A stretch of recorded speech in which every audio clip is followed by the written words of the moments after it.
எதற்காக இவர்கள் எந்த இடத்தில் நம் மொழிக்காக நிற்பார்களா? நிற்க மாட்டார்கள். கச்சத்தீவு, கச்சத்தீவு மீட்பு நம் மீனவ மக்களினுடைய வாழ் உரிமை. ஏன் கச்சத்தீவை மீட்கணும்? கச்சத்தீவு சிங்களர்களுக்கு என்று வைத்து கடல் எல்லையை அளந்தால் அவர்களுக்கு நீளம் அதிகமாக இருக்கிறது. கச்சத்தீவு நமக்கு என்று வைத்து கடல் எல்லையை அளந்தால் நமக்கு தூரம் அதிகமாக இருக்கிறது. நாம் எல்லை தாண்டி போகிறோம், எல்லை தாண்டி போகிறோம். இன்று வரை இன்னைக்கு கூட எல்லை தாண்டி போனோம் என்று மீனவர்கள் கைது செய்யப்பட்டிருக்கிறார். இந்த நாடகம் எவ்வளவு நாளைக்கு? உங்கள் பிள்ளைகளிடத்தில் அதிகாரம் வருகிற வரைக்குத்தான். ஒரே ஒரு முறை எங்களுக்கு அதிகாரத்தை கொடுத்து உட்கார வைங்க. நெய்தல் படை என்று மீனவர் பாதுகாப்புக்கு நான் ஒரு படையை கட்டுவேன். நான் சொல்லும்போது சிரிச்சான், கேவலம் பேசினான், நக்கல் அடிச்சான், வழக்க போட்டு சிறைப்படுத்துறதுக்கு விரட்டுறான். என்னை நெய்தல் படை கட்டுவேங்கிறான், இந்திய ராணுவத்தை அவமதிக்கிறான். ஆனால் கேரளாவில் மதிப்பிற்குரிய ஐயா பினராயி விஜயன் வந்து நெய்தல் படை கட்டிட்டார். நான் சொன்ன மாதிரியே உடை, நான் சொன்ன மாதிரியே அமைப்பு. எங்கிருந்து? என்னுடைய ஆட்சியின் வரைவில் இருந்து பார்த்துட்டு நெய்தல் படையை கட்டிட்டார். அவருக்கு எப்ப படிப்பினை வந்துச்சு? பெரும் வெள்ளம், எவனும் போய் காப்பாத்தல, மீனை வந்தா மக்களை காப்பாத்தினா. அப்ப முடிவெடுத்தார் நெய்தல் படையை கட்டணும்ட்டு. அவருக்கு நெய்தல் படைன்னு பேர் வைக்கல, ஆனால் நான் நெய்தல் படைன்னு கட்டுவேன். உங்களையெல்லாம் எடுக்க மாட்டேன், வெறும் மீனவனை மட்டும்தான் அதுக்கு வேலைக்கு எடுப்பேன். அவனுக்கு ஒரு தகுதியும் வைக்க மாட்டேன், கல்வி தகுதி வைக்கவே மாட்டேன். நீ படிச்சிருக்கணும் அப்படிலாம் நான் சொல்ல மாட்டேன். அவனுக்கு ஒரு தகுதி தான், உயரமா இருக்கணும், குள்ளமா இருக்கணும், அதெல்லாம் நான் பார்க்கறது இல்லை. நீஞ்ச தெரியுமா, படகோட்ட தெரியுமா, ரெண்டு தகுதி தான். அது ரெண்டு அவனுக்கு இருக்கு, வேலைக்கு எடுத்துருவேன். எத்தனாயிரம் பேர் எடுப்பேங்கிறலாம் அன்னைக்கு சொல்றேன். எப்படி பயிற்சி கொடுப்பேங்கிறலாம் அன்னைக்கு நீங்க தெரிஞ்சுக்கிறீங்க.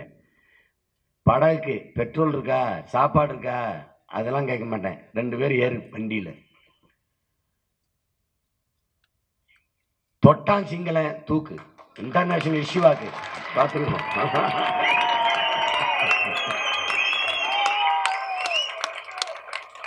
இது நடக்குதா இல்லையான்னு நீங்க ஒரு நாள் பொறுத்திருந்து பாருங்க, நடத்தி காட்டும். ஏன்னா பிரபாகரன் பிள்ளைகள் பேசுவது மட்டும் இல்லை, செயல் செய்வோம். ஏன்னா எங்களுக்கு கற்பித்தவர்கள் சேகுவரா சொல்லுகிறார், செயலே சிறந்த சொல்லுங்கிறார் சேகுவரா. உலகத்தில் சிறந்த சொல் எதுன்னா செயல்ங்கிறார். எங்க தலைவன் எங்களுக்கு கற்பிக்கிறது சொல்லுக்கு முன் செயலுங்கிறார். செயல்தான் நம்மளை அடையாளப்படுத்துங்கிறது. நாங்கள் செய்து காட்டுவோம். அந்த கச்சத்தீவை மீட்பதற்காக எத்தனை ஆண்டுகளாக நாம் போராடுறோம். இங்க இருக்கிற கட்சிகள் அதிமுக திமுக 2 தேர்தல் அறிக்கையிலையும் கச்சத்தீவை மீட்க போராடுவோம் என்று இருக்கு. எப்ப இருக்கு? முதலாக பாராளுமன்ற தேர்தலில் இவங்க சந்திச்ச காலத்திலிருந்து இருக்கு. கச்சத்தீவை மீட்க போராடுவோம், கச்சத்தீவு மீட்க போராடுவோம், கச்சத்தீவு மீட்க போராடுவோம். அதையே செராக்ஸ் எடுத்து இப்பவும் கொடுத்துருக்காங்க.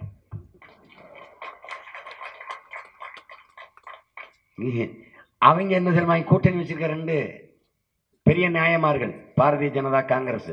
கொடுத்ததான் எடுக்கணும்ங்கிற பேச்சுக்கே இடமில்லை. இவங்க மீட்க போராடுவோம், அவங்க அதெல்லாம் முடியாது. கச்சத்தீவு மீட்பு என்று பேசினால் காங்கிரஸ் கட்சி சொல்லுகிறது கொடுத்ததுதான் திருப்பி எடுக்க வேண்டும் என்கிற பேச்சுக்கு இடமில்லை. இது காங்கிரஸ். பாரதிய ஜனதா கொடுத்ததுதான் திருப்பி எடுக்க வேண்டும் என்கிற பேச்சுக்கு இடமில்லை.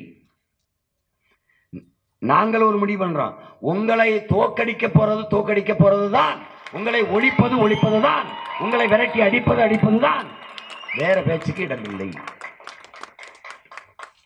இந்த திராவிட திருவாளர்கள் என்ன, திமுக அதிமுக காங்கிரஸ் பாஜக 2 பேரும் சம அளவு திருடர்கள். திருடனுக்கு திருடன் பாதுகாப்பு. இவன் 2 திருடன், திருடனுக்கு திருடன் பாதுகாப்பு காட்டி கொடுக்க மாட்டான். எங்களை ஏன் முட்டிச்சந்துக்களை நிக்க விடுறான்? மக்கள்கிட்ட எங்க கருத்து போயிடக்கூடாது. ஏன் நாங்க வந்தா என்ன ஆகும்? பூரா பேரையும் உள்ளதுக்கு போட்டு பச்சை மட்டையிட்ட அடிச்சு வெளுத்து வாங்கி. புரியுதா உங்களுக்கு? புதிய ஒரு நேர்மையான ஒரு அரசியல் ஆற்றல் இந்த நாட்டுக்குள் வரக்கூடாது, வர விட மாட்டான். வரும்போது திருடன் எல்லாம் சேர்ந்துருவான், ஒன்னா சேர்ந்து உன்னை எதிர்ப்பான். இப்போ திமுக ஒரு கேள்வி கேட்போம், அதிமுக கேட்போம், கச்சத்தீவை திருப்பி எடுப்போங்கிறீங்க, முடியாதுன்னு சொல்ற கட்சியோட கூட்டணி வச்சிருக்கிறீங்களே, எப்படி எடுப்பீங்க? அவன் முடியாதுங்கிறான், அவன் கொள்கை முடியாதுங்கிறான். 7 பேர் விடுதலை, பழி சுமத்தப்பட்டு 28 ஆண்டுகளை சிறை கொட்டடிக்குள் கழித்துக் கொண்டிருக்கிற என் உடன் பிறந்தார்கள், என் தம்பி பேரறிவாளன் உட்பட இன்னைக்கு இதய வழியில மருத்துவமனையில் என் தம்பி இருக்கிறான். நான் அவர்களோடு 6 மாத காலங்கள் சிறையிலே வாழ்ந்தவன், அந்த வழியை சுமந்தவன், அவர்களோடு இருந்து பகிர்ந்தவன். இந்த 7 பேர் விடுதலையில் திராவிட கட்சிகள் திமுக அதிமுகவின் நிலைப்பாடு என்ன? விடுதலை செய்யணும், சரி. நீங்கள் கூட்டணி வைத்திருக்கிறீர்கள், நாட்டின் பிரதமரை தேர்வு செய்கிற கட்சிகள் பாரதிய ஜனதா காங்கிரஸ், நிலைப்பாடு என்ன? விடுதலை செய்யக்கூடாது. அப்படின்னா நாங்கள் விடுதலை செய்வோம் என்று நீங்க சொல்வதை நாங்கள் நம்புறதா, இல்ல நாட்டை ஆள போற தலைவர்கள் விடுதலை செய்ய முடியாது என்று சொல்கிறார்களே அதை நம்புவதா? எதற்காக இந்த கட்சிகள்? உங்கள் பிள்ளைகள் எங்களை நீங்கள் தேர்வு செய்தீர்கள் என்றால் கச்சத்தீவை எப்படி மீட்பார் சீமான்? ஒரே ஒரு சட்டசபையில ஒரு தீர்மானம் போடுவோம். எப்படி போடுவோம்? கச்சத்தீவு எங்கள் பாட்டன் சேதுபதி மன்னனுடைய பரம்பரை சொத்து, அதை திருப்பி எடுக்கணும், அதை எடுத்து இந்த நாட்டோடு இணைக்கணும். பாராளுமன்றத்தில் பொது விவாதம் நடத்தி எந்த தீர்மானமும் நிறைவேற்றாமல் அம்மையார் இந்திரா காந்தி அவர்கள் எடுத்து கொடுத்துட்டாங்க. அதுவும் எங்களுடைய வரலாற்று பகைவனாக இருக்க சிங்களனுக்கு கொடுத்துட்டாங்க. என் இன மக்களை மொத்தமாக அழித்தொழித்த இன பகைவனுக்கு எடுத்து கொடுத்துட்டாங்க. இந்த கச்சத்தீவு எங்களுக்கென்று இல்லாதனால் அவனுக்கென்று இருக்கனால் கடல் எல்லை அதிகமாக இருக்குது அவனுக்கு. நாங்கள் எல்லை தாண்டி போறோம் என்று எங்களை சுட்டு கொண்டிருக்கிறான், எங்களை சிறைபிடிக்கிறான், எங்க படகளை பறித்துக்கிறான், எங்க வலைகளை கிழிக்கிறான். அப்ப கச்சத்தீவை எடுத்து என் தாய் நிலத்தோடு நாட்டோடு இணைங்க, கச்சத்தீவை திருப்பி எடுங்க. தீர்மானம் பொறுத்திருக்கோம். அவன் முடியாது, கொடுத்தது கொடுக்குதான், கச்சத்தீவை திருப்பி எடு, இல்லை என்றால் என்னை தனியாக பிரித்து விடு. Very strong decision. அப்படி நிற்பான். எப்படி எவனோடும் சேராம தனிச்சு நிக்கிறோமோ அப்படி அதே மாதிரி நிற்போம். நீ என்ன சொல்ற, என்ன சொல்ல வரன்னு கேட்போம். அதெல்லாம் முடியாது, நீ பிரிவினைவாதி தீவிரவாதிம்பா. என் தாய் நிலத்தின் நிலப்பரப்பை ஒன்றை எடுத்து என் தேசத்தோடு இணை என்று சொல்கிற நான் பிரிவினைவாதி.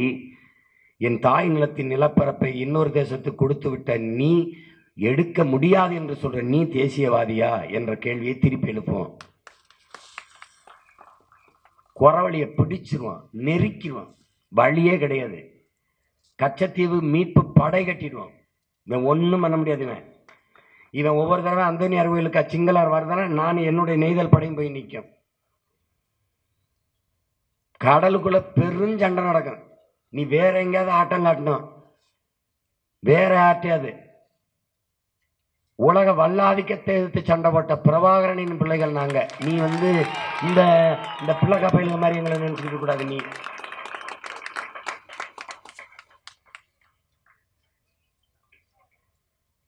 அப்படி சண்டை போட ஒருத்தன் இல்லைங்க. 7 பேர் விடுதலை. நீ என்ன செய்வா சீமான்? விடிகாலை அதிகாலை வெரி ஃபைன் மார்னிங் 4:30க்கு கதவை திறந்துருவேன். நீங்க எல்லாம் தூங்கிட்டு இருக்கும்போது என் தம்பி எல்லாம் வீட்டுக்கு போயிடுவாங்க. எப்படி அதிகாலையில நாடு தூங்கி கொண்டிருக்கும் போது அப்சல் குருவை தூக்கல போட்டீங்களோ? அப்சல் குருவை நீங்க எப்படி போட்டீங்க? அதிகாலையில எல்லாம் உறங்கிட்டு இருக்கும்போது தூக்கல போட்டு கொண்டுட்டான். நான் அதிகாலையில் நீங்க எல்லாம் உறங்கிட்டு இருக்கும்போது திறந்து கதை விட்டுருவேன். அவன் வீட்டுக்கு போயிடுவான். குய்யோ முயோன்னு கத்துவான், நான் தூங்குவேன். நான் தூங்கிட்டு இருப்பேன். அப்புறம் மறுபடியும் எல்லாம் வழக்கு போடுவான். அப்படி பண்ணிட்டார், சட்டத்தை மீறிட்டார். என்ன உன் சட்டம்னு கேட்பேன். என்ன உன் சட்டம்? நீ ஒரு வழக்கு போடுவ, இதை விட்டுட்டு அந்த வழக்கை எதிர்கொள்வேன். எப்படி? காஷ்மீர்ல ஒருவரை கைது செஞ்சு விசாரணை கைதி என்று ஒருவரை கூட்டி போனான். விசாரணை கைதி எத்தனை நாள் வச்சிருக்கலாம்? 5 ஆண்டுகள் விசாரணை கைதியா காஷ்மீர்ல ஒருத்தரை கொண்டு வச்சிருந்தான். இந்த அம்மா முதலமைச்சரானாங்க, கதவை திறந்து வெளியில் விட்டாங்க, கத்துன்னு கத்துனாங்க, காதை புத்திக்கிட்டாங்க, ஒன்னும் செய்ய முடியல, அவ்வளவுதான். அப்படி செய்யறதுக்கு நல்ல ஆத்தாளுக்கும் அப்பனுக்கும் பிறந்த ஒருத்தனுக்கு அதிகாரம் எல்லாம் போச்சு. அதான் பிரச்சனை. நீ ஒரு தடவை கொடுத்து பாரு.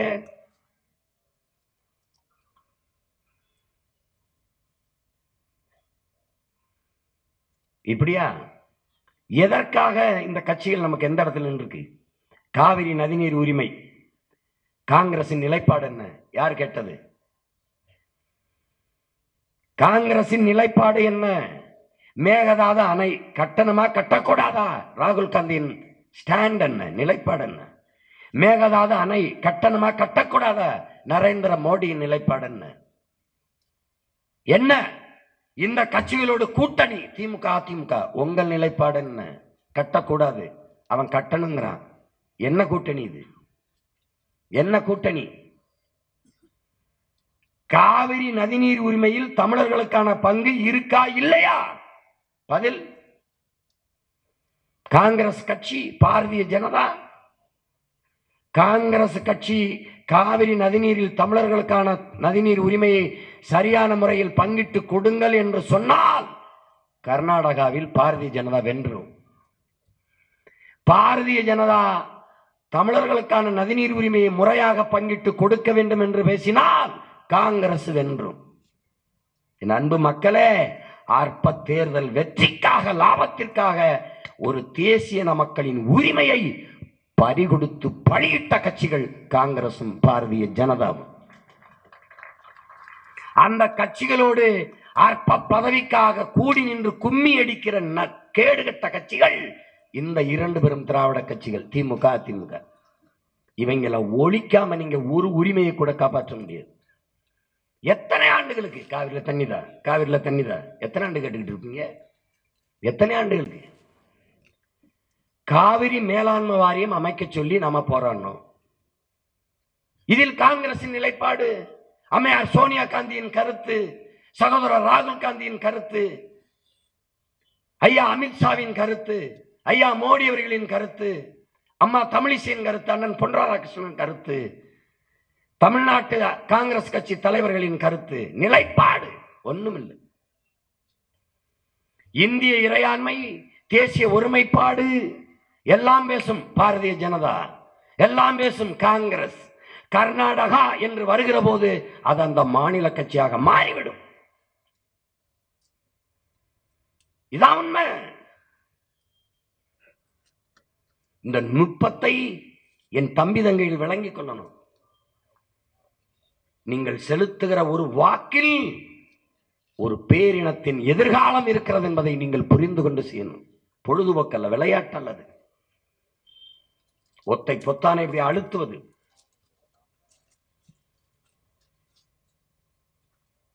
எதற்காக இன்று வரை காவிரி நதிநீர் உரிமையை நாம் பெற முடியல? ஏன்? இந்த கட்சிகள் ஆட்சிகள் தான், காங்கிரஸ் பாரதிய ஜனதா. மறுபடியும் அவர்களுக்கு அதிகாரமா? அதான் உங்கள் பிள்ளைகள் நாங்கள் எழுப்புகிற கேள்வி.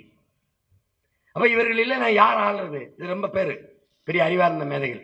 மோடியை விட்டா வேற யார் இருக்கிற? ராகுலை விட்டா வேற யார் இருக்கா? ரெண்டு பேரையும் விடு, ஒரு நல்லவன் வருவான். திமுக விட்டா வேற யாரு? அதிமுக விட்டா வேற யாரு? ரெண்டு பேரையும் விடு, நாங்க வரோம், நாம் தமிழர் கட்சி, உங்கள் பிள்ளைகள். என் அன்பிற்குரிய சொந்தங்கள்கிட்ட உங்கள் பிள்ளைகள் சொல்றான், கன்ஃபியூசியஸ் சொல்றான், எளிதானதை செய்யாதீர்கள், சரியானதை செய்யுங்கள்ங்கிறான். நீங்கள் எளிதானதையே செய்கிறீர்கள், ஜெயிக்கிற பக்கம் நிற்க வேண்டும் என்று நினைக்கிறீர்கள், அது கோழைத்தனம். நிக்கிற பக்கத்தை ஜெயிக்க வைக்கிறதான் வீரத்திற்கு அழகு. சரியானது எது, அதை தேர்வு செய்யுங்க. எது சரி? சீமான் சொல்றான், அவன் தம்பிகள் சொல்றாங்கன்னு பார்க்காத, ஆய்வு செய்யணும். அறிவு எதுக்கு இருக்கு? யோசிக்க வேண்டாமா?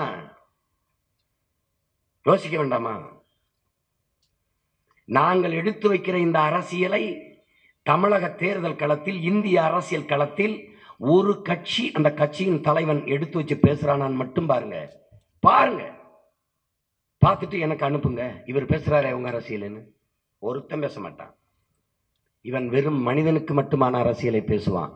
நாங்க உலக உயிர்களுக்கான அரசியலை, பூமிக்கான அரசியலை, உயிர்மை நேய அரசியலை எடுத்து வைக்கிறோம். ஏன்? தமிழன் தான் உலக பொதுமைக்கு எல்லாத்தையும் கொடுத்தான். அறிவியல், தொழில்நுட்பம், நாகரிகம், பண்பாடு, மொழி, கலை, கலாச்சாரம் எல்லாவற்றையும் பொதுமைக்கு வைத்த ஒரு தேசிய இனத்தின் கூட்டம் தமிழர்கள் தான். தமிழன் தான் உலக பொதுமைக்கு ஒரு வேதத்தை கொடுத்தவன். மதத்துக்கு மனிதருக்கும் கொடுக்கல, உலக உயிர்களுக்கு பொதுமைக்கு கொடுத்த ஒரு பெருந்தகை வள்ளுவ பெருமகனார் தான். தமிழன் தான். யாதும் ஊரே யாவரும் கேளீர் என்று உலகம் தழுவி நேசித்து நின்ற இனத்தின் பிள்ளைகள் தமிழர்கள் தான். வள்ளுவனிலிருந்து கம்பனிலிருந்து கபிலர் வரை எல்லோரும் உலகு உலகு என்று உலகம் தழுவி நேசித்து பாடிய பெருந்தகைகள் தமிழ் மூதாதைகள் தான். நாங்கள் எடுத்து வைக்கிற அரசியல் தமிழர் நிலத்திற்கு மட்டுமல்ல, இந்திய நாட்டிற்கு மட்டுமல்ல, உலகத்தின் பொதுமைக்கு எங்கள் அரசியலை எடுத்து வைக்கிறோம்.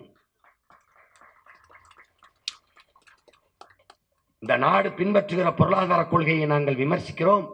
இந்த நாடு பின்பற்றுகிற கல்விக் கொள்கையை நாங்கள் விமர்சிக்கிறோம் என்றால் உலக பொதுமைக்கான அரசியலை நாங்கள் முன்வைக்கிறோம்.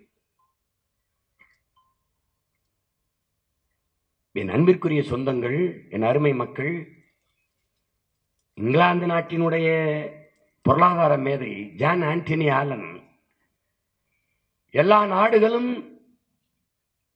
ஐரோப்பிய நாடுகள் எல்லாம் இன்றைக்கு பல நாடுகள் பணத்தை வைத்து, தங்கத்தை வைத்து பொருளாதாரத்தை கணக்கிட்டுக் கொண்டிருக்கிறார்கள். ஆனால் ஐரோப்பிய நாடுகள் நீர் பொருளாதார கொள்கைக்கு வந்து விட்டார்கள் என்று சொல்றான். நீர் பொருளாதார கொள்கை அதான். அதை ரொம்ப நுட்பமா விளங்கணும். பிரான்ஸ் அதிகமாக ஆரஞ்சு பழத்தை விளை வச்சு ஏற்றுமதி செஞ்சுக்கிட்டு இருந்துச்சு. அவன் ஒரு நாள் யோசிக்கிறான், வெர்ச்சுவல் வாட்டர், மறை நீர், கண்ணுக்கு தெரியாம களவு போகிற காணாம போகிற தண்ணீர், அதை கணக்கிடுறான். ஒரு ஆரஞ்சு பழத்தை கையில் வச்சுட்டு யோசிக்கும் போது, இந்த ஆரஞ்சு பழம் விளைஞ்சு நம்ம கைக்கு வர்றதுக்கு 50 லிட்டர் தண்ணீரை குடிக்குது. ஒரு பழம் 50 லிட்டரு. அது புளிஞ்சாவில் சாறு வரும் உங்களுக்கு தெரியும். 50 லிட்டர் தண்ணீரை குடிக்குது கண்ணுக்கு தெரியாம, மறை நீர். அப்ப என்ன முடிவுன்றான்? ஆரஞ்சு பழ விளைச்சலை நிப்பாட்டு. என்ன செய்யலாம்? இறக்குமதி பண்ணிக்கலாம். நீர் பொருளாதார கொள்கை என்ன கணக்கிடா? எதிர்வரும் காலங்களில் எந்த நாடு நீரை அதிகமாக வைத்திருக்கிறதோ அந்த நாடுதான் வளமான நாடு, பணக்கார நாடு என்று கணக்கிடப்படும். அதனால அங்க போயிட்டான். நாங்க பேசுறது உங்களுக்கு கொஞ்சம் வேடிக்கையா இருக்கும். என்ன ஓட்டு கேட்க வந்துட்டு எதோ பேசிட்டு இருக்கான்ட்டு. ஓட்டு கேட்க வர்றவன் தான் அதெல்லாம் பேசுவான். நாட்டை காப்பாற்ற வர்றவன் இதான் பேசுவான்.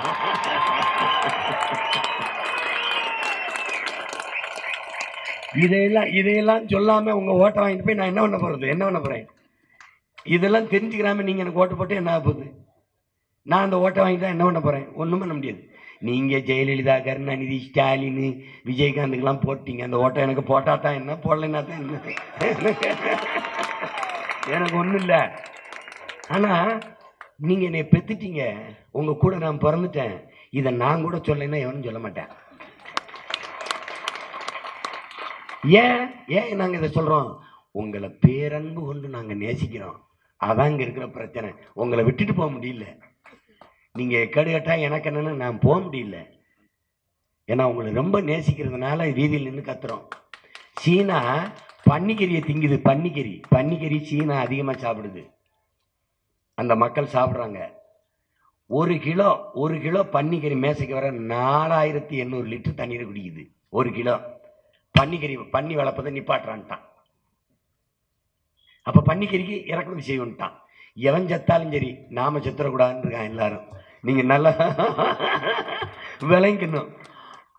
எதுக்கு சொல்ல வரேன்னு பாருங்க. இப்போ காரு, இந்த நாடு என்ன செய்யுது? பொருளாதார கொள்கை எப்படி வச்சிருக்கு? தனியார் மயம், தாராள மயம், உலக மயம், பிரைவேட்டைசேஷன், லிபரலைசேஷன், குளோபலைசேஷன். இதுதான் இவனுடைய பொருளாதார கொள்கை. வெள்ளக்காரன் உங்களை அடிமைப்படுத்தி ஆண்டான். அவன் எதுக்கு வந்தான்? வியாபாரம் செய்ய. ஒருத்தன் வந்தான் உங்களை அடிமைப்படுத்தினா. இப்ப ஒருத்த வந்து அடிமைப்படுத்தினான் பாருங்க, வியாபாரம் செய்ய வந்தவன கப்பல்ல வந்தவன் அவனை அடிச்சு விரட்டியாச்சு.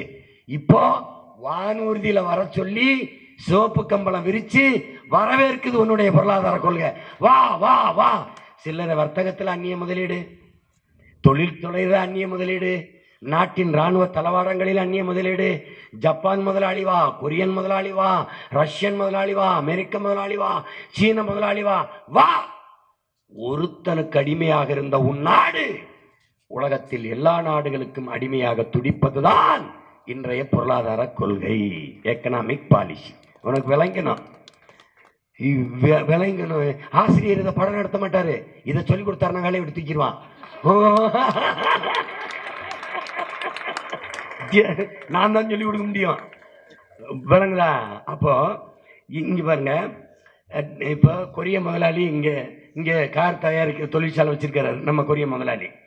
இவன் என்ன உனக்கு கட்டமைக்கிறான்? வேலை வாய்ப்பு, அதுல நீ முடிச்சிடுற. வேலை வாய்ப்பு, வேலைக்கு எங்க போறது, தொழில் வளர்ச்சி, வேலை வாய்ப்பு, இதுல நீ மல்லாந்து படுத்துடுற. வேலை வாய்ப்பு, வேலை வாய்ப்பு. சரி, இப்போ இந்திய இளைஞனுக்கு, தமிழ்நாட்டு இளைஞனுக்கு வேலை கொடுக்கணும்னு கொரிய முதலாளிக்கு எந்த கோயில்ல வேண்டுதல்? எங்க நேர்த்தி கடனு இல்ல. எதுக்காக ராஜா வர்றார்? ராஜா அவர் வரும்போது அதை கவனிக்கணும். இவன் ஒரு இன்ஃப்ராஸ்ட்ரக்சர், அடிப்படை கட்டமைப்புன்னு ஒண்ணு உன் தேசம் காட்டுது. எப்படி காட்டுது? என்ன காட்டுது? சாலை ஓடுதல், பராமரித்தல். இந்த 4 வழிச்சாலை 8 வழிச்சாலைனா உனக்கு போட்டது நீ நினைச்சினா உன்னை மாதிரி உலக முட்டாள் எவனும் கிடையாது. இந்த முதலாளிகளுக்கு போடப்பட்டது. நீ இங்க பாரு, இப்ப கூட்டம் முடிஞ்ச உடனே போ, அந்த 4 வழிச்சாலையில போய் பாரு. ஹொண்டாய் ஹொண்டாய் ஹொண்டாய்னு போட்டு மூடு உந்து கண்டெய்னர், அதுக்குள்ள உள்ள அவன் தயாரிச்ச காரு எங்க போகுது? துறைமுகத்துக்கு. இது இது இது இது ஒரு திட்டம் இருக்கு, சாகர் மாலான்னு ஒரு திட்டம், கடல் மாலை அப்படின்னு ஒரு திட்டம். இது இங்க பாருங்க, இந்த கொரியன் முதலாளி இங்க கார் தயாரிக்கிறாரா, நமக்கு வேலை கொடுக்குறேன்றாரா. அவர் ஏன் இங்க வர்றாருன்னா, நிலத்தடி நீரை எவ்வளவு வேண்டுமானாலும் உறிஞ்சிக்கிறலாம், ஒப்பந்தம். தடையற்ற மின்சாரம் கொடுப்போம், ஒப்பந்தம். ஒரு வேளை 1/2 மணி நேரம் 1 மணி நேரம் மின்தடை ஏற்பட்டு உற்பத்தி பாதிக்கப்பட்டால் அதுக்கான இழப்பீட்டை மத்திய மாநில அரசுகள் ஈடுகட்டும், புரிந்துணர்வு ஒப்பந்தம். மனித உழைப்பு மலிவா கிடைக்குது. ஏன்னா இங்க மக்கள் தொகை அதிகம், கூட்டம் அதிகம். இங்க கூப்பிட்டுக்கிறான். ஏற்றுமதி இறக்குமதி வரி கிடையாது, சாலை வரி கிடையாது. தரமான சாலை, வேகமாக எடுத்துக்கொண்டு பொருளை ஏற்றி செல்ல இந்த சாலை, இதெல்லாம் போட்டு கொடுக்கப்படுது இந்த முதலாளிக்கு. அதனால இங்க வர்றான். வந்து இந்த தொழிற்சாலை ஆரம்பிக்க எத்தனை ஆயிரம் ஏக்கர் தேவைனாலும் பறிச்சு கொடுக்க நமது அரசு தயாரா இருக்கு. விவசாயி அவனை பத்தி கவலை இல்லை, அவன் செத்தா செத்துட்டு போறான். சோறு அது இல்லாம மக்கள் செத்தா செத்துட்டு போறாங்க. இந்த முதலாளி வருவதால் பல ஆயிரம் கோடிகளை முதலீடு செய்து இங்க தொழிற்சாலை தொடங்குவதால் இவர்களுக்கு என்ன லாபம்? Commission, commission. அதனாலதான் இவர்களை புரோக்கர்ஸ் என்று நாம சொல்றோம். நீங்க நல்லா கவனிச்சுக்கணும். இந்த தொழிற்சாலையை தொடங்கி 1 டன் கார், 1 டன் எடையுள்ள கார் தயாரிக்க 4,50,000 லிட்டர் தண்ணீர் தேவைப்படுது. கார் வண்டியில் ஓடுதல் பாக்குற, கார் ஓடுது, காரை தானே பாக்குறீங்க. நான் என்ன பாக்குறேன்? ஆஹா 10 லட்சம் லிட்டர் தண்ணீர் ஓடுதுறான்னு நான் பாக்குறேன். அவன் அதை பார்க்கல. ஒரு கார் வெளியிடுகிற நச்சு புகையை கட்டுப்படுத்த 6 மரங்கள் தேவை என்று சொல்றான். எத்தனை லட்சம் கார்கள் உங்கள் வீதிகள் ஓடுகிறது, எத்தனை மரங்கள் உங்கள் தேசத்தில் இருக்கிறது என்பதை இளைய தலைமுறை தம்பி தங்கைகள் சிந்திச்சு பார்க்கணும். சூழியல் ஆர்வலர்கள் சிந்திக்கணும். 4,50,000 லிட்டர் 1 டன் எடையுள்ள கார் குடிக்குது என்றால் 3 டன் 4 டன் எடையுள்ள கார்கள் தயாரிக்கப்படுது. ஆண்டு ஒன்றுக்கு 50 லட்சம் கார்கள் ஏற்றுமதி செய்யப்படுகிறது. எத்தனை கோடிக்கணக்கான லிட்டர்கள் தண்ணீர்கள் உங்களுடைய தண்ணீர் காணா போகிறது என்பதை அறிவார்ந்த மக்கள் சிந்திக்கணும். இவன் ஏற்றுமதி செய்யறான். இவன் ஏன் அவன் நாட்டில் காரை உற்பத்தி செய்ய நமக்கு ஏற்றுமதி செய்யல? இப்ப புரியுதா நாங்க ஏன் இதெல்லாம் எதிர்க்கிறோம்னு? இவன் என்ன கேட்கிறான்னா, இந்த இங்க என்ன சொல்றான்? வேலை வாய்ப்புங்கிறான். வேலை, சரி, வேலைக்கு என்ன கிடைக்குது? சம்பளம். சம்பளத்தை வச்சு என்ன செய்வேன்? சாப்பிடுவேன். சாப்பாடு எங்க இருந்து வரும்? இதுக்கு கேள்வி. சாப்பாடு எங்க இருந்து வரும்? இவர்கிட்ட இருந்தா வரும். இந்த சின்னமா இருக்கிற கையெட்டி இவர்கிட்ட இருந்தா வரும். இவர் எங்க? அவர் செத்துட்டார். அவர் செத்து 10 வருஷம் ஆயிடுச்சு. நான் காளை மாட சின்னமா கேட்கும்போது உயிர் உள்ள எதையும் தரமாட்டேன்னு சொன்ன தேர்தல் ஆணையம் விவசாய சின்னமா கொடுத்துருக்குன்னா விவசாயி எவனும் உயிரோட இல்லைன்னு நினைச்சு கொடுத்துருக்கு. இதை நீங்க விளங்கணும். இந்த இந்த அரசியலை, இந்த உண்மையை நீங்க உணர்ந்துக்கணும். தேர்தல் களத்தில் இதை எவனும் கற்பித்தர மாட்டான். உனக்கு ஸ்கூட்டிக்கு மானியம் தருவோம்பா, மிக்சி தருவோம்பா, கிரைண்டர் தருவோம்பா. மிக்சியிலும் கிரைண்டர் நீ எதை போட்டு அரைப்பா ஆட்டுவாயினா பதில் இல்லை. அரைக்கிறதுக்கு அரிசி இருக்கா, பருப்பு இருக்கா, முடிஞ்சு. மிக மிக மிக மிக குறுகிய காலத்தில் நம் நாடு நீரற்ற நகரமாக அறிவிக்கப்பட இருக்கிறது. தென்னாப்பிரிக்காவில் கேப்டவுன் நகர் போல நீரற்ற நகரம் என்று அறிவித்துட்டு போயிடுவான். தமிழ்நாடு அரசு 24 மாவட்டங்களை வறட்சி மாவட்டங்களாக அறிவிச்சிருக்கு. பாதி நாடு வறட்சி ஆயிடுச்சு, நீர் இல்லை. நீ நீரற்ற நகரமாக மாறுவதற்கு மிக குறுகிய காலம்தான் இருக்குது. தாமிர ஆலையை பற்றி கவலைப்படுகிற தேசத்தின் தலைவர்கள் தண்ணீரின் தேவையை பற்றி எந்த தலைவனும் இந்த அரசியல் தளத்தில் பேசுவதில்லை. உங்கள் பிள்ளைகள் எங்களை விட்டார். நாங்கள் மட்டும்தான் நீர்வள பெருக்கம், வேளாண்மை அரசு தொழில், தேசிய பணி, தேசிய தொழில் அரசு பணி என்று அறிவிக்கிறோம். ஆடு மாடு வளர்த்தல், பட்டுப்பூச்சி வளர்த்தல், தேனீக்கள் வளர்த்தல், மீன் வளர்த்தல், கோழி வளர்த்தல், இதெல்லாம் அரசு பணி, அரசு வேலை என்று சொல்றோம். சிற்றூர்களின் பொருளாதார வளர்ச்சியை நாங்கள் மட்டும்தான் இந்திய பெருநாட்டிலேயே எடுத்து வைக்கிற ஒரே அரசியல் இயக்கம் நாங்கள் தான். சிற்றூர்களின் பொருளாதார, கிராமப்புறத்தின் பொருளாதாரத்தை வளர்த்து எடுக்காமல் ஒரு தேசத்தின் பொருளாதாரத்தை சமவிகிதத்தில் வளர்த்தெடுக்க முடியாது என்கிற புரிதல் நாம் தமிழர் கட்சிக்கு மட்டும்தான் உண்டு. சென்னை மாநகர் பிதுங்கி வழியுது. 8 கோடி மக்களில் 2 கோடிக்கு மேல இங்க கூடி வாழ்றான். இங்கே கூடுவதால என்ன ஆகுது? விலைவாசி ஏறுது, தண்ணீர் பற்றாக்குறை, வீடு வாடகை கிடைக்கல, நில நெருக்கடி. ஏன் இங்க வர்றான்? நகர்ப்புறங்களை நோக்கி மக்கள் ஏன் படையெடுக்கிறார்கள்? நாடு அறிவிக்குது digital India, smart city, smart village கிடையாது. இங்க புல்லட் ட்ரெயின் ஓடும், எங்க ஊர்ல சைக்கிள் ஓடாது. கிராமங்கள் காலியாகி கொண்டிருக்கிறது, நகரங்கள் பிதுங்கி பெருத்து கொண்டிருக்கிறது. சேலத்திலிருந்து விரைந்து சென்னைக்கு வர 8 வழி சாலை என்கிறார்கள். ஆனால் சென்னைக்குள் வந்த பிறகு 1/2 கிலோமீட்டர் நடக்க 1 மணி நேரம் ஆகிறது கடக்க. உயிர் காக்கும் உறுதி, உயிருக்கு போராடி கொண்டிருக்கிற உயிரை தூக்கி கொண்டு, ஒருவரை தூக்கி கொண்டு அவசரத்தில் மருத்துவமனைக்கு செல்ல முடியல, அவ்வளவு நெரிசல். காரணம், பிதுங்கி வழிகிறது, பெருத்து சரிகிறது நகர்ப்புறங்கள். காரணம், இங்கு கல்வி, தரமான மருத்துவம், வேலை வாய்ப்பு நகர்ப்புறங்களில் இருக்கிறது என்று என் மக்கள் நம்புகிறார்கள். உண்மை. அப்ப இது தடுக்க வழி என்ன இருக்குது? எந்த கல்வி, எந்த மருத்துவம், எந்த வேலை வாய்ப்பு நகர்ப்புறத்தில் இருக்கிறது என்று மக்கள் நம்பி நகர்கிறார்கள் நகரத்தை நோக்கி. இந்த கல்வியும் இந்த மருத்துவத்தையும் வேலை வாய்ப்பையும் கிராமத்தை நோக்கி நகர்த்துவதை தவிர வேறு வழி கிடையாது. உங்கள் பிள்ளைகள் நாங்கள் என்ன சொல்றோம்? நீங்க அங்கேயே இருங்க, தரமான கல்வி, தரமான மருத்துவம், வேலை வாய்ப்பை அங்கேயே கொண்டு வரோம், அங்கே இருங்கன்றோம். எங்க அம்மா அப்பா எங்க தங்கச்சி நீங்க அங்கே இருங்க. எனக்கு 1/2 கிலோமீட்டர்ல மருத்துவமனை, எங்க அம்மாவுக்கு அப்பாவுக்கும் 60 கிலோமீட்டர்ல மருத்துவமனை. எனக்கு 1/4 கிலோமீட்டர்ல கல்லூரி. நான் படிக்கும்போது 15 கிலோமீட்டர், 50 கிலோமீட்டர், 20 கிலோமீட்டர் தாண்டி கல்லூரி. அதை மாற்றணும்னு நாங்க சொல்றோம். அதுக்கு என்ன வழி? சிற்றூர்களின் பொருளாதாரத்தை பெருக்கு, வேலை வாய்ப்பை கூட்டு. என்ன மாதிரி வேலை வாய்ப்பு? பாய் முடைதல் அரசு வேலை, மண்பானை செய்தல் அரசு வேலை, நெசவு செய்தல் அரசு வேலை, மீன் வளர்த்தல் அரசு வேலை, பட்டுப்பூச்சி வளர்த்தல் அரசு வேலை, பாய் முடைதல், தட்டி பின்னுதல், ஈக்கி இழித்தல், விளக்குமாறு செய்தல், எல்லாவற்றையும் நீ அரசு பணியாக்கு. ஆடு மாடு வளர்த்தல், வேளாண்மை செய்தல், எல்லாவற்றையும் கவர்மெண்ட் எம்ப்ளாய் ஆக்கு. 100 நாள் வேலை திட்டம் வச்சிருக்க. 100 நாள் 40 ரூபாய் எடுத்துட்டு 60 ரூபா கொடுக்குற. நீ தானே கொடுக்குற. ஆடு மாடு வளர்த்தலாம் அரசு பணி ஆக்கிருவியா சீமான்? ஆமா. ஏண்டா டாஸ்மார்க்ல சாராயம் ஊத்தி கொடுக்குறவன் அரசு பணி, ஆடு மாட்டுக்கு ஊசி போடுறான் பாருங்க வெட்டினியர் டாக்டர், அவன் அரசு பணி. ஆனா ஆடு மாடு வளர்க்குறவன் அரசு பணியா இருக்கக்கூடாது. எப்படி இது? ஆடு மாடு வளர்த்தல் அசிங்கம் என்று நினைக்கிற எவனும் ஞாயிற்றுக்கிழமை காலையில கறிக்கடைட்டு நின்று காலை ஒடிச்சு விட்டுருவேன். சாப்பிடும்போது கொஞ்சம் நெய் விடுங்க, கொஞ்சம் தயிர் விடுங்கன்னா நாக்கு அறுத்து தூர வீசிடுவேன். இதெல்லாம் உங்களுக்கு கேவலமா இல்ல? பாலின் சந்தை மதிப்பு எவ்வளவு என்று தெரியாத பைத்தியக்கார கூட்டம். பாலின் சந்தை மதிப்பு 3 லட்சம் கோடி இருக்கு. பாலின் சந்தை மதிப்பு 100க்கு 90 பேர், 100 பேர் என்று வைத்துக் கொள்ளுங்கள், 99 பேர் பால் குடிக்கிறான்,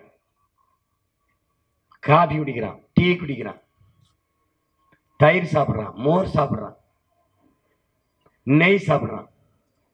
எங்கிருந்து வருது? பதில் இல்லை. 90 விழுக்காட்டு மக்கள் கருதிங்கிறாங்க கோழிக்கறி, ஆட்டுக்கறி. எங்கிருந்து வருது? பதில் இல்லை. 100 விழுக்காட்டு மக்கள் காய்கறி உணவு, முருங்கைக்காய், கத்தரிக்காய், வெண்டைக்காய், சொரக்காய், பூசணிக்காய் எல்லாம் எங்கிருந்து வருது? பதில் இல்லை.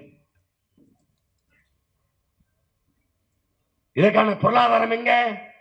கிராமத்தில் இருக்கு. அப்ப மாற்று பொருளாதார பெருக்கம் எங்க இருக்கு? சிற்றூர் இருக்கு. அடா அங்க தூக்கி அடிக்கிறான். வேளாண்மை அரசு பணி, கவர்மெண்ட் எம்ப்ளாய். விவசாயத்தை காப்பாற்ற முடியாது ஒன்னால. ஆடு மாடு வளர்க்கிறது இங்க அசிங்கம். அரபு நாட்டில் துபாயில ஒட்டகம் வைக்கிறது பெருமையா இருக்கா? சுடு மணல்ல, வெம்புழுதியில, பாலைவனத்துல. தமிழன் தாழ்வு மனப்பான்மையால் தாழ்ந்து போனான். எல்லா மலையாளியும் டீ கடை வச்சுட்டான். இப்ப அதை தாண்டி ராஜஸ்தானி வந்துட்டான். சேலம் முழுக்க ராஜஸ்தானி டீ கடை. அடுத்த கட்டம் அவனுக்கு மளிகை கடை வைக்க போறான். உன் பொருளாதாரம் அவன்கிட்ட போகுது. இங்கே பூரா மலையாளி கடை வச்சிருக்கான், டீ கடை.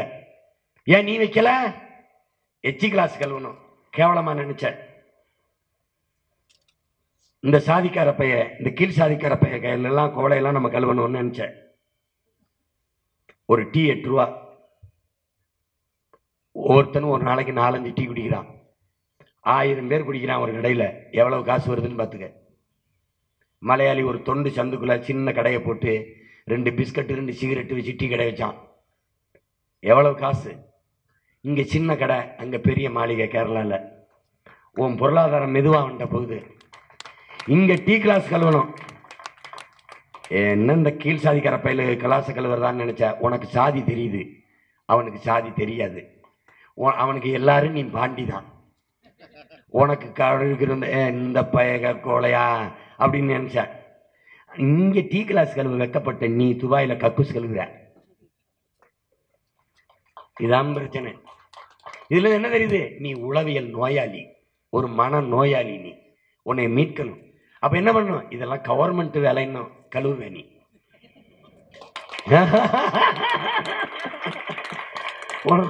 உனக்கு பிரச்சனையா தான்.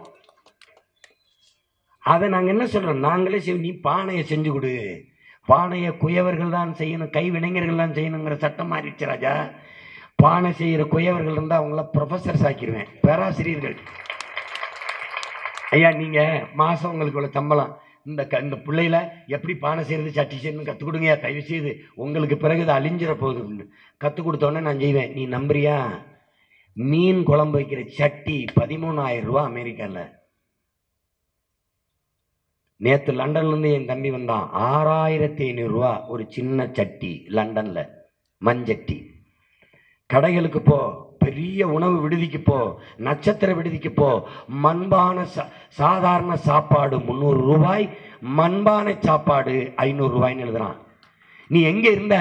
அந்த 500 ரூபாய் சாப்பாட்டுல இருந்தா இருந்தா நீ. உன்னை காலி பண்ணி ஈயத்தை கொண்டாந்தான், வெங்கலத்தை கொண்டாந்தான், சில்வரை கொண்டாந்தான், திருப்பி மண்பானைக்கு வந்துட்டான்.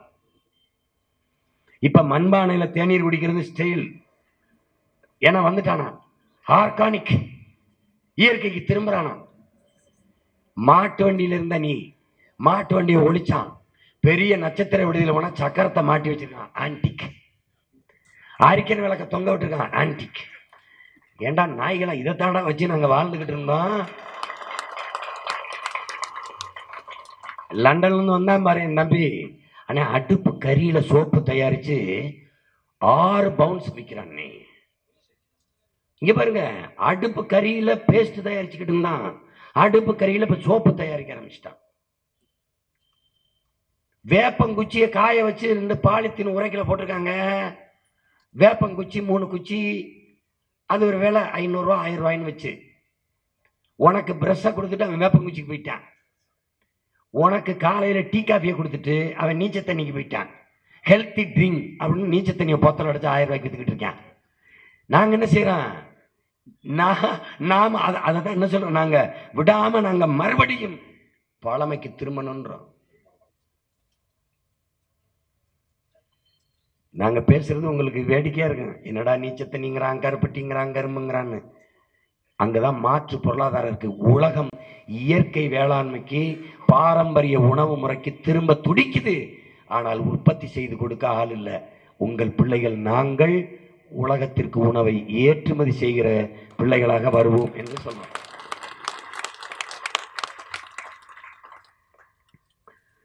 பேராபத்தான பொருளாதார கொள்கையை நமது தேசம் வச்சிருக்கு. தனியார் மயம், தாராளமயம், உலகமயம். தனியார் மயம்னா என்ன?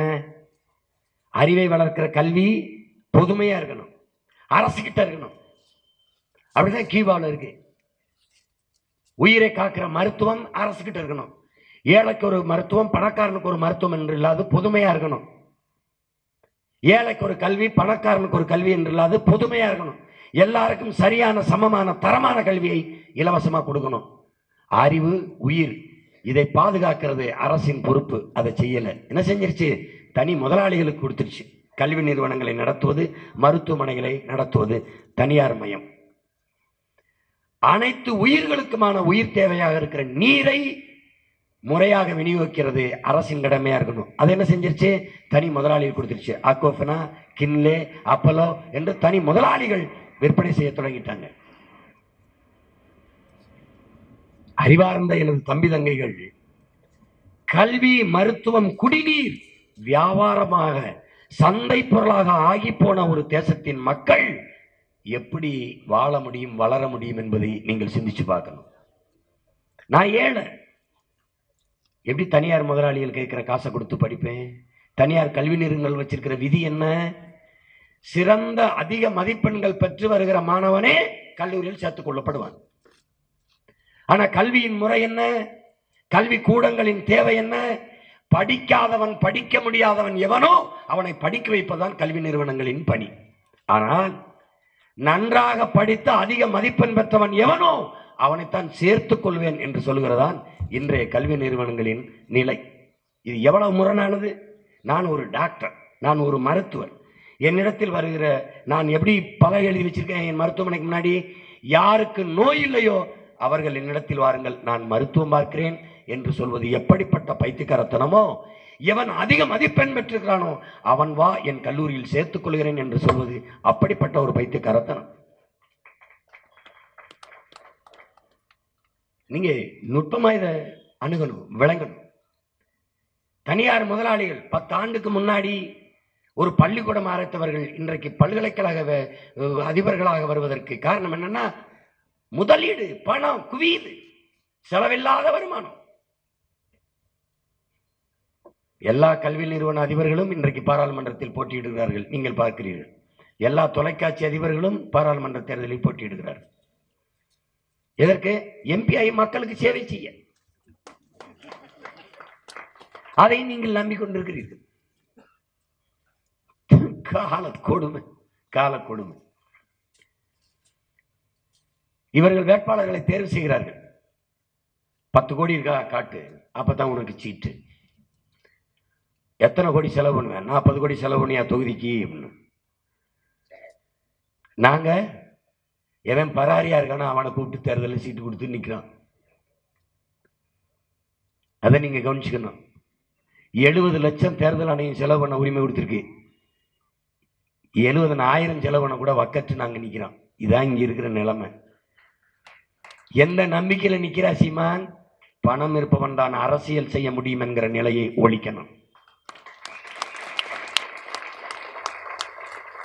பணம் இருப்பவன் தான் அரசியல் செய்ய முடியும், அதிகாரத்துக்கு வர முடியும் என்றால் கடைசி வரைக்கும் முதலாளிகளுக்கான அதிகாரமாகவும் முதலாளிகளுக்கான தேசமாகவும் தான் இது இருக்கும். தூய உள்ளத்தோடு உண்மையும் நேர்மையுமாக மக்களுக்கு சேவை செய்ய வேண்டும் என்கிற குணம் இருக்கவரும் அரசியல் செய்ய முடியும் என்கிற நிலையை உருவாக்குவதுதான் உங்கள் பிள்ளைகள் எங்களினுடைய நோக்கம். அதற்காகத்தான் இந்த பணியை நாங்கள் செய்கிறோம். எந்த நம்பிக்கையில் செய்கிறோம்? எங்களை பெற்றவர்கள், எங்கள் உடன் பிறந்தவர்கள் எங்களை கைவிட்டு விட மாட்டார்கள் என்ற நம்பிக்கை. நல்லதையே தேர்வு செய்கிற எனது சொந்தங்கள், நல்லதை 10 பொருள் இருந்தால் எது சரியாக இருக்கும், எது சிறப்பாக இருக்கும் என்று தேர்வு செய்கிறது எனது மக்கள். எந்த கோயிலுக்கு சென்றால் நல்ல வரம் கிடைக்கும் என்று தேடி வணங்குகிற எனது மக்கள். எந்த உணவு விடுதிக்கு சென்றால் எங்கே சுவையான உணவு கிடைக்கும் என்று தேடி போய் சாப்பிடுகிற எனது சொந்தங்கள். எந்த கடைக்கு சென்றால் நல்ல வேட்டி சேலை சட்டை கிடைக்கும் என்று தேடி போய் தேர்வு செய்து வாங்குகிற எனது மக்கள்.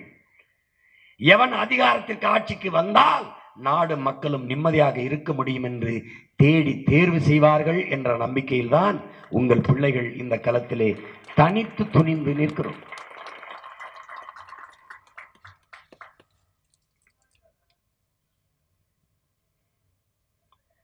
எனவே அன்பிற்குரிய மக்கள், முற்றுமுழுதாக இந்த தேசத்தின் கட்டமைப்பை மாற்றி படைக்க நாங்கள் விரும்புகிறோம். புரட்சியாளர் பகத்சிங் அவர்கள் வெளிப்படையாக அநீதிகளால் கட்டமைக்கப்பட்ட சமூகத்தை தகர்த்து மாற்றி ஒரு சமூகத்தை படைப்பதுதான் புரட்சி என்கிறார். அப்படி என்ன வெளிப்படையாக இந்த சமூகம் கட்டமைக்கப்பட்டுச்சு?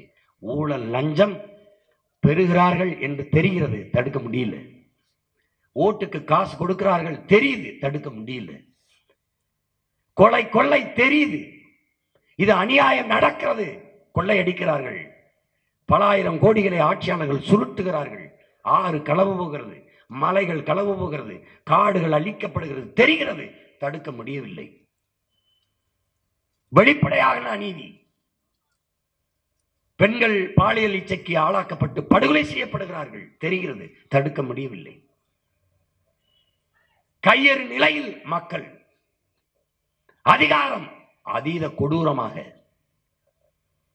அப்ப வெளிப்படையான அநீதிகளால் கட்டமைக்கப்பட்ட சமூகம், இதை முற்றுமுழுதாக தகர்த்து புதியதொரு தேசம் செய்வோம், மக்கள் புரட்சியால் அதை உறுதி செய்வோம் என்ற முழக்கத்தை முன்வைத்துத்தான் உங்கள் பிள்ளைகள் இந்த தேர்தலை நாங்கள் எதிர்கொள்கிறோம்.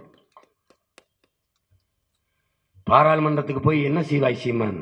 ஒட்டுமொத்தமாக இந்திய பெருநிலத்தின் அரசியல் கட்டமைப்பை தகர்த்து மாற்றுவோம். அடிமையின் 30 கோடி மக்கள் இருக்கிற போது 543 பாராளுமன்றம், 130 கோடி மக்களுக்கும் அதே உறுப்பினர் எண்ணிக்கை என்பது சரியில்லை, உரிய பிரதிநிதித்துவம் இல்லை. அதனால 6 சட்டமன்றத்திற்கு ஒரு பாராளுமன்றம் நிலையை மாற்றி 3 சட்டமன்றத்திற்கு ஒரு பாராளுமன்றம் என்ற நிலையை உருவாக்க 130 கோடி மக்களுக்கான பிரதிநிதித்துவத்தை நாங்கள் கேட்கிறோம். மீனவன் நான், என் பிரச்சனை நீ பேசாத, என்னையே பேச அனுமதி. விவசாயி நான், என் பிரச்சனை நீ பேசாத, என்னையே பேச அனுமதி. அந்த பிரதிநிதித்துவம். பாலியல் வேறுபாடற்ற ஆண் பெண் சமத்துவம், அதை கொண்டு வரணும். பாரத மாதாக்கு ஜெய் என்பது வெற்று கூச்சல். ஒரு மாதாவுக்கும் சீட்டு கொடுக்காத கட்சிகள் அதை பேசுவது பயனில்லை. வாய்களிலே பெரியாரை பீத்திக் கொண்டு பேசிக்கொண்டு திரிந்தவர்கள், திராவிட திருவாளர்கள், பெண்ணியவாதிகள் என்று பேசியவர்கள், பெண்ணிய உரிமைக்கு நிற்போம் என்று பேசியவர்கள், 20 சீட்டில் 1 சீட்டு. எத்தனை பெண்கள் கொடுத்திருக்காங்க? 2 சீட்டு, 2 வாரிசு. அதிமுக ஒரே 1 சீட்டு. இஸ்லாமிய மக்களுக்கு நாங்கள் தான் பாதுகாப்பு, நாங்கள் தான் பாதுகாப்பு. சிறுபான்மை சிறுபான்மை என்று இஸ்லாமிய மக்களை எவன் சொன்னானோ அவனுக்கு இனிமேல் செருப்பாலேயே அடி.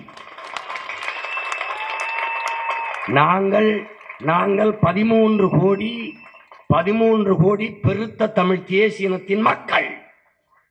மதம் மாறிக்கொள்ளக்கூடியது, மொழியும் இனமும் மாறிக்கொள்ள முடியாதது.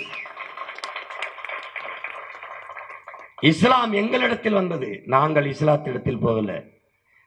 இஸ்லாமியர்கள் நாங்கள் தமிழர்களாக இல்லை, தமிழர்கள் நாங்கள் தான் இஸ்லாமியர்களாக இருக்கிறோம். இதை நன்கு விளங்கணும். திரும்ப திரும்ப எவனாவது என் மக்கள்கிட்ட வந்து சிறுபான்மைன்னா கொன்னே விடுவேன்.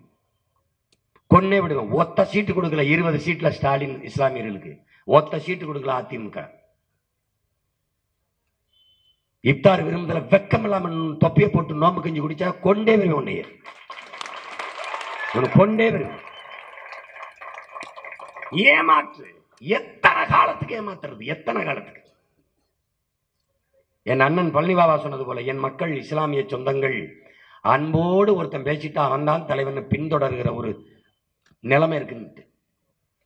காலங்காலமாக அறுக்கிறவனையும் ஆடு நம்புது.